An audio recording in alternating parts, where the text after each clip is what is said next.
mencoret anak saya dari akte saya itu enggak maksudnya bener nggak sih, Miss?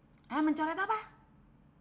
Mencoret nama dari akte saya itu. Lah kenapa anakmu harus dicoret bukan dari akte, kakak? kakak. Kenapa? Kenapa anakmu harus dicoret dari kakak? Karena saya tuh emosi banget sama anak saya loh, Miss. Laki-laki atau perempuan, Nak? Laki-laki. Umur Dia lahir 2004. 2004, umur 22. Iya, sekarang dia di Jepang. Dia di mana? Di Jepang. Dia di Jepang, terus kenapa kamu harus mencoretnya? Soalnya kan waktu aku kesel sama dia, Miss. Soalnya dia itu aku kan punya anak 2 nih, Miss. Punya anak 2. Nah, dari beda bapak. Dari yang anak pertama suami pertama 1. Nah, terus saya anak yang pertama umur 1 tahun saya cerai.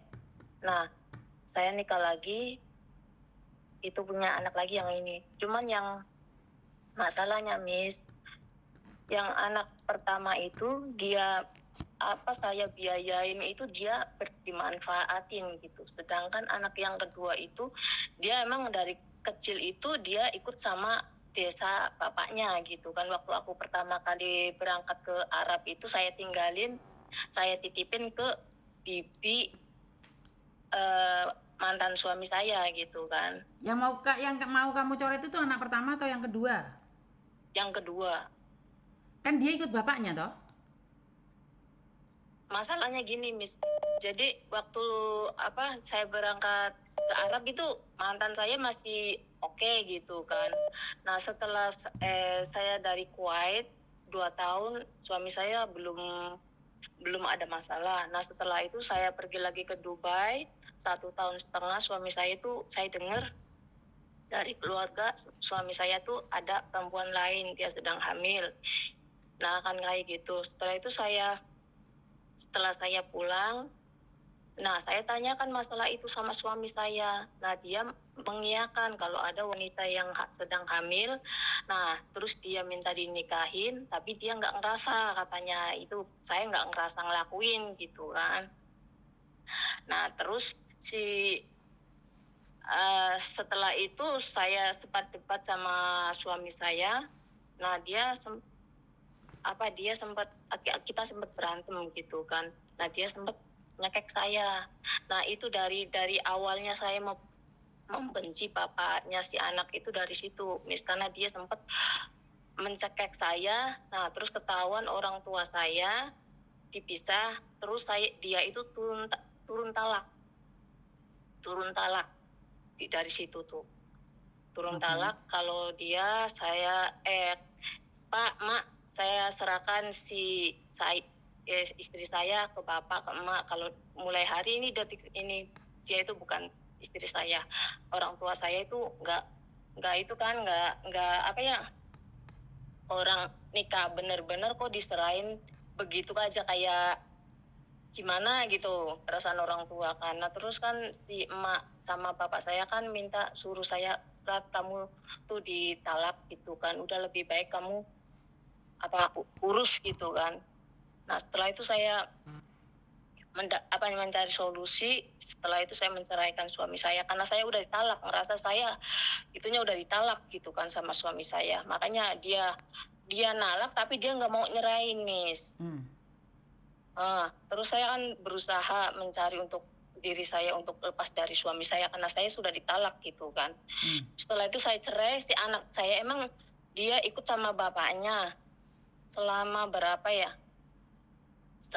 Sampai dia kelas 4 SD, kelas sekitar segituan lah, Miss. Dia ikut sama bapaknya. Nah, tapi dia nggak ikut sama bapaknya, dia yang ngurus itu bibinya. Dia itu yang ngurus bibinya. Dan saya juga nggak lepas dari tanggung jawab saya sebagai orang tua. Saya selalu berusaha ngasih nafkah buat anak yang kedua gitu kan. Nah, setelah itu saya setelah saya mengurus perceraian itu kan saya kerja di Jakarta selama 2 tahun. Nah, setelah 2014 itu saya mulai berangkat ke Taiwan, Miss. Saya berangkat ke Taiwan itu saya berusaha mati-matian selama saya di Taiwan itu selama 11 tahun saya berusaha untuk keluarga, untuk anak dan orang tua. Tuh, Miss. Saya berusaha itu saya nggak ada pikiran ibaratnya mau cari suami lagi, pokoknya hidup saya sudah saya serahkan sama keluarga saya gitu kan. Nah sedangkan saya waktu di Taiwan sudah keadaan sakit, posisi gejala lambung. Itu saya nggak rasain, Miss. Saya kerja mati-matian di Taiwan sampai saya itu potong rumput yang dipanggul itu loh, Miss, yang pakai mesin itu loh. Demi saya mencari uang lebihan gitu biar bisa apapun yang anak saya minta, apapun kebutuhan anak saya bisa penuhin gitu kan. Saya itu berusaha mati-matian biar mendapatkan uang secukupnya sebanyak-banyaknya buat anak masa depan saya, karena saya kan dari keluarga miskin, Miss. Saya dari keluarga miskin. Saya tuh nggak mau anak saya itu nasibnya itu sama waktu saya kecil dulu. Saya nggak mau, Miss. Makanya saya itu berusaha mati-matian buat anak saya. Nah setelah anak saya kelas 4 itu saya dengarkan dia hidupnya di mantan suami saya itu kan dia hidupnya katanya disuruh ini itu gitu kan. Pokoknya ada gosip katanya apa kalau mau makan katanya suruh mancing dulu buat lauknya gitu kan. Saya kan sebagai orang tua dengar kayak gitu nangis loh, Miss. Katanya suka disuruh ke sawah, suruh mungutin padi-padi gitu loh, Miss. Saya kan nangis gitu loh, Miss. Saya nggak mau. Terus anak saya sekitar kelas 4 itu saya ambil haknya itu saya ambil. Saya bilang sama keluarga mantan saya itu, tolong anak ini saya ambil dan tolong dalam masalah mendidik anak biar saya yang mendidiknya, dan juga saya nggak meminta dari dia tanggung jawab sebagai nggak minta tanggung jawab ngasih uang gitu. Saya nggak apa-apa, saya berkorban, saya masih sanggup membiayain anak saya gitu kan. Nah setelah itu anak saya ikutlah ke saya dari kelas 4 SD sampai SMP, dia ke hak asuh saya gitu kan, sampai SMP sampai SMA. Setelah SMA, Miss, kakaknya itu kan udah masuk ke Jepang tuh, dia ngelihat saya tuh perjuangan saya sampai saya kerja ngecat Miss.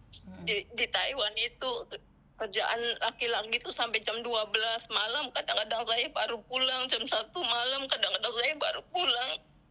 Demi kehidupan anak saya biar normal gitu loh, Miss, biar sama kayak yang anak-anak lain gitu kan. Terus? Kalau anak itu kan yang besar itu kan dia nangis ngeliat saya perjuangan saya kayak gitu. Dia dikasih modal. Saya bilang kamu keluar SMA mau kuliah apa enggak? Dia bilang katanya nggak usah kuliah dulu. Katanya saya mau kerja dulu, mau cari uang dulu. Biarpun dimanapun kalau saya minta kuliah, saya bakal cari modal sendiri. Itu yang besar, Miss. Saya bilang ya udah kalau keputusan kamu kayak gitu, Mama dukung kamu. Mama pokoknya berjuang untuk masa depan kamu. Nah terus sih yang besar itu saya kasih modal itu dia pergunakan dengan baik, Miss, sampai dia berangkat ke Jepang. Nah sedangkan yang nomor 2 ini dia kan katanya mau ikut ke PT kakaknya ini. Nah sedangkan dia yang namanya saya di Taiwan, dia di PT kan butuh biaya, Miss. Yang ngantar juga ibaratnya kan butuh biaya, butuh jajan sekitar habis dia itu 15 jutaan lebih, Miss. Untuk biaya ke sana itu. Nah setelah dia berjalan setengah perjalanan, Miss, dia itu ternyata kabur, Miss. Di mana? Di Jepang? Enggak, di Batang. Oke. Dia itu setengah perjalanan sekolah lagi dalam proses gitu loh, Miss. Dia itu kabur dari sana. Terus? Nah, sedangkan saya mendengar kayak gitu, saya telepon si anak, kenapa kamu kabur dari PTS itu? Dia bilang katanya yang berat, pendidikannya yang berat lah, yang gini lah gitu, banyak alasan gitu kan. Saya bilang ya udah kamu tetap aja dulu di rumah, jangan ngapa-ngapain, tunggu mama pulang. Waktu itu kan saya hampir mau pulang tuh, Miss. Nah, setibanya saya waktu sebelum pulang, sebelumnya kan saya mempunyai celengan tuh buat dia, karena saya pikirnya kan saya mempunyai anak tua dan saya juga harus modalin mereka sama rata gitu kan, Miss. Saya pokoknya sama anak memperlakukan anak itu adil. Saya nggak mau pilih kasih. Yang awal itu 15-an juta. Nah, terus yang saya punya tabungan sama saya titipin keponakan saya 15 juta. Nah, yang saya bawa pulang sendiri itu 30 juta, Miss. Nah, setibanya saya pulang, saya kan nanya si anak, kamu itu gimana? Mau lanjut lagi ke PT kakak kamu atau gimana? Katanya, Mas, sekarang katanya saya mau ke cari itu pengalaman kerja dulu katanya, Ma, gitu kan. Ya udah kamu mau pengalaman kerja di mana? Katanya nggak tahu lah, muter-muter. Nah, setelah itu, Miss, saya dengar itu katanya dia malah diajarin sama bapaknya dagang gitu loh, Miss. Terus? Saya bilang kan nanya, loh kenapa dari awal kan saya minta tolong jangan ikut campur masalah anak, karena anak itu saya yang biayain semuanya, kenapa kalian mau ikut campur masalah mendidik anak gitu loh, Miss. Terus? Nah, setelah itu si anak saya omong, kenapa kamu mengikuti aturan bapak kamu? Saya tuh, mama nggak pernah melarang kamu untuk ke sana. Mama cuman ngelarang kamu untuk tidur di sana karena mama merasakan bapak kamu itu sudah menikah lagi sedangkan dia sudah mempunyai anak banyak. Saya bilang, mama nggak ingin kamu diperlakukan dulu waktu kamu kecil. Sekarang kamu besar, saya bilang, kamu tolonglah nurut sama mama gitu. Hargailah perasaan mama. Mama berjuang mati-matian sampai sekarang mama memilih jalan hidup sendiri, nggak mempunyai suami demi kalian. Tolong kalian mengertiin perasaan mama, jangan sakitin mama. Mama nggak minta apapun dari kalian, yang penting kalian hormatin perasaan mama, gimana mama sakitnya dulu. Nah, setelah itu kan si anak dia ya udahlah kalau kayak gitu saya berangkat ke Jakarta aja dulu.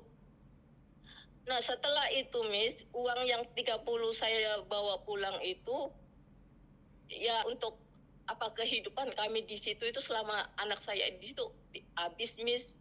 Sedangkan tabungan yang di seponakan saya itu saya kirimin semua ke anak saya karena dia bilang katanya di situ itu mau nyari kerjaan, kehidupan juga katanya butuh kayak setiap hari katanya pengeluarannya itu cari kerja juga nggak gratisan, katanya butuh biaya. Nah, jadi uang itu yang 15 juta itu saya kirimin ke anak saya, Miss. Itu juga belum segenap 1 bulan itu habis, Miss. Okay. Dia pulang tanpa membawa kabar bahagia buat orang tua. Dia bilangnya, Ma, katanya saya nggak mau lanjut lagi di Jakarta. Loh kenapa? Kamu udah dapat kerjaan belum? Belum. Lah terus kamu pulang, uangnya gimana? Uangnya habis. Malah dia pulang bawa motor lah, Miss. Bawa PS lah, Miss. Dia pulang itu. Saya dalam posisi itu saya kan marah, sedangkan saya kondisinya lagi sakit parah, itu yang saya foto kirimin ke Miss Yuni itu. Itu saya lagi ngedrop dari awal saya 60 kilo sampai turun 39 kilo, Miss. Karena saya pernah penyakit lambung kronis. Lambung udah membengkak, usus membengkak. Nah, di saat posisi keadaan saya lagi emosi, lagi ngedrop, lagi pokoknya udah nggak tahu lah, napas aja udah ngap-ngapan gitu. Si anak minta modal lagi, Miss. Saya bilang, Mama sudah nggak mempunyai apa-apa. Kamu pulang dari Jakarta bukannya membawa berita bahagia, kok malah kamu bilangnya uang habis, nggak dapat kerjaan. Sekarang mau minta modal lagi. Mama modal dari mana sedangkan mama nggak punya suami dan nggak punya apa. Saya bilang, nak tolong kamu ngertiin, sedangkan mama sekarang posisi lagi sakit. Posisimu sekarang ada di mana? Sekarang di Hong Kong, Miss. Alhamdulillah Allah masih menyayangi saya, Miss. Oke. Dan jadi intinya karena kamu kecewa, marah, pingin mencoret anakmu dari kakak. Iya. Nah? Iya. Saya sempat berbicara seperti itu sama anak saya. Tetapi itu kalau anak saya sudah menikah, saya akan coret mereka dari kakak saya. Karena anak kalau sudah menikah punya tanggung jawab sendiri. Saya tidak menyangka ada seorang ibu yang dendam sama anaknya hanya gara-gara ini si anak ngikutin bapaknya. Saya tahu lukamu, saya tahu sakitmu. Tapi kamu nggak tahu bahwa anak juga punya masa depan. Dia ayahnya. Apapun yang dilakukan itu tanggung jawab ayahnya juga. Jadi kamu tidak bisa menguasai anakmu. Kenapa? Karena kamu nggak akan pernah bisa bahagia bisa menguasai orang lain, sayang. Jika kamu ingin menguasainya, yaitu tadi minta modal dihabisin, minta modal dihabisin. Ngerti nggak maksud saya? Iya, kamu harus menyayangi dirimu sendiri. Kalau kamu nggak punya uang, ya udah. Kenapa anak itu menjadi seperti itu? Karena dia merasa bahwa selagi ada uang, ya udah sama ibu aja. Ntar ibu nggak punya uang, tempatnya ayah. Soalnya kalau aku sama ayah, ibu pasti sakit hati. Jadi dia memiliki provokator dirinya sendiri. Ngerti nggak maksud saya? Biarkan dia. Itu nggak ada sangkut pautannya dengan apa mantan suami saya dendam sama saya dengan memasukkan suatu kata-kata yang enggak apa untuk membenci saya atau gimana tuh, Miss? Itu urusan mereka. Kamu gini loh, kamu tidak boleh tanganmu cuman 2 saja untuk menutup mulut orang. Tapi kamu punya 2 tangan untuk menutup 2 telingamu. Oke? Dia mau menceritakan apapun tentangmu, itu urusan dia. Dan dia sudah berhak tahu apapun itu. Dan itu akan menjadi aneh jika seorang ibu membuang anaknya karena emosi. Aneh menurut pendapat saya. Nggak seharusnya dilakukan oleh seorang ibu. Karena ibu itu adalah pahlawan tanpa tanda jasa, melebihi guru malahan. Karena seorang ibu bisa menjadi guru, bisa menjadi ayah, bisa menjadi ibu. Dan itu kamu. Tetapi menjadi sangat aneh saat ibu memutuskan mencoretnya dari kakak. Kenapa? Kenapa? Coretlah anakmu dari kakakmu saat dia sudah menikah. Ngerti? Iya. Dan maaf nih, saya juga mau ini. Dan setelah dia nggak tahu ini berangkat dari PT, ya emang dia sempat ngirimin alamat dia berangkat, katanya dia terus dia kan pindah ke itu. Saya sempat marah sama dia. Saya bilang, kalau kamu minta malah modal sama papamu, karena modal yang mama kasih kamu sudah habiskan. Mama sudah nggak punya modal buat kamu sekarang. Nah setelah itu saya bilang, ya sempat salah, saya ngerasa salah, Miss. Waktu itu saya ngomong, saya bilang, karena kondisi saya kan lagi ngedrop, Miss. Saya nggak tahu, saya pikiran nggak punya, udah nggak karu-karuan itu pikiran, Miss, antara hidup dan mati, karena saya udah di tambung kronis kan udah. Nah terus sih sempat marah, saya bilang, udah kamu keluar dari rumah, mama minta modal sama bapak kamu, saya bilang kayak gitu kan.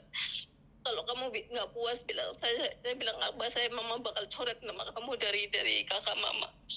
Nah setelah kayak gitu saya berharapnya itu dalam hati saya, Miss, saya cuman mau gertak dia biar dia itu merasa takut atau gimana gitu, merasakan sakitnya atau apa gitu.